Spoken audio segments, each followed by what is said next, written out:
Never point at a grave.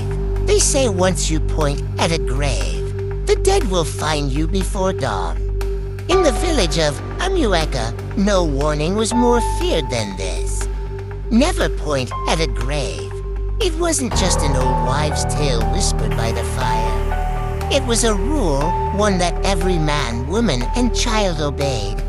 Because once, long ago, someone had dared to break it, and their story was never forgotten. It all began with Obina, a restless, bold boy with a spirit too wild for the quiet ways of Amueka. Where others saw fear, Obina saw only foolishness. He had crossed rivers alone at night, climbed the tallest silk cotton trees where spirits were said to dwell, and lived to laugh about it. So when the elders spoke in low voices about the graveyard at the edge of the village, and how no hand must ever rise to point at the resting places of the dead, Obina only smirked. One evening, when the air was thick with the smell of roasting yams and the village, drums had faded into the night, Obina and his friends gathered under the ancient Iroko tree. The full moon bathed the land in a silver light, and the graveyard, just beyond the fields, seemed to glow under its gaze. Chuka, the smallest of the boys, shivered. They say, he whispered, if you point at a grave, they follow you. Obina laughed. A hard, fearless laugh. Stories to keep cowards awake at night, he said, rising to his feet. He turned toward the graveyard, its shadows stretching like fingers toward him. Slowly, deliberately, Obina raised his hand and pointed straight at the oldest grave. A grave no one spoke of. A grave covered in reeds and forgotten flowers. I point, Obina shouted, grinning. Let the dead find me if they dare. The wind, which had been still, picked up in a sudden gust. It whispered through the trees a sound that did not seem quite natural. The other boys scattered, running for the safety of their homes. Only Chuka remained, frozen in fear, staring at Obina. Let's go, Chuka pleaded. Obina shrugged, brushing the dust from his hands. Foolish tales, he said. Nothing will happen. But even as they walked home, the night seemed wrong. Too quiet.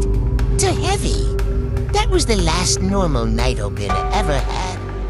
It began with small things. A coldness in his room, even though the fire burned bright. Soft footsteps outside his window, where no one should have been. Then, the dreams started. He dreamt of the grave, of a woman, old and broken, her hands crawling through the soil, her hollow eyes fixed on him, and her bony finger rising to point back at him. Every time he woke, he found muddy footprints leading from his door to his bedside. His mother wept and begged him to confess what he had done. When Obina finally told the elders, the color drained from their faces. You have summoned her, whispered Paifini, the oldest among them. And now, she will not rest until she takes you with her. There was only one chance to undo the curse. Obina must return to the grave before the next. Full moon rose high. Alone, he must carry a calabash of palm oil, a bundle of cola nuts, and a white rooster. He must kneel, offer the gifts, and beg for forgiveness 3 times without daring to look back. No matter what he heard, no matter what touched him, no matter who whispered his name. That night, Obina walked into the graveyard. The moonlight was swallowed by mist. The grave seemed to shift and sigh in the darkness. His heart hammered in his chest as he found the grave, the one he had pointed at. He knelt. He poured the palm oil. He placed the cola nuts. He tied the white rooster, which flapped and struggled wildly. Then he spoke, "Forgive me, mother of the dust. I meant no harm." The wind shrieked through the trees. The ground trembled under his knees. He spoke again, "Forgive me, spirit of the earth. I am but a foolish child. From the corner of his eye, he saw movement. Pale figures. Silent, watching. He shut his eyes tightly. He spoke the third time, his voice cracking.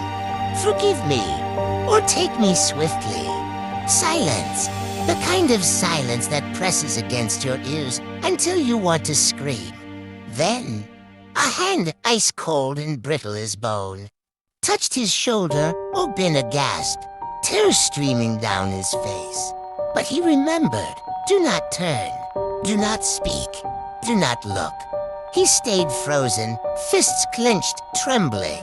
The hand lingered, then withdrew. And slowly, the mist began to lift. When Obina dared to look again, the grave stood quiet and undisturbed. The rooster was gone. Only the soft scent of earth and palm oil remained. Obina stumbled home before dawn, never daring to look behind him once. The villagers said he was never the same again. His laughter grew softer, his steps more cautious. And every year, on the night he pointed at the grave, he lit a small fire and whispered into the night, "Forgive me, mother of the dust." I remember. And so the warning remains, whispered from one generation to the next. Never point at a grave. For the dead, do not forget. Thanks for watching till the end. If you enjoyed this video, please subscribe, like, and share.